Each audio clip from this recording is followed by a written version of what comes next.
Serius weh, aku ingat customer ni nak marah tau.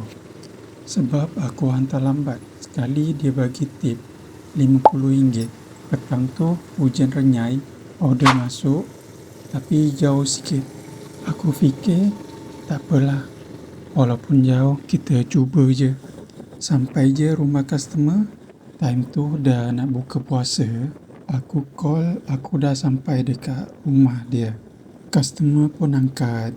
Aku minta maaf lambat sikit sebab kedai pun sidai aku. Customer cakap, tak apa dek, saya tahu hujan. Terima kasih sebab sanggup hantar. Lepas tu dia cakap, akak ada bagi tip dekat dalam apps. Aku ingat dalam RM5.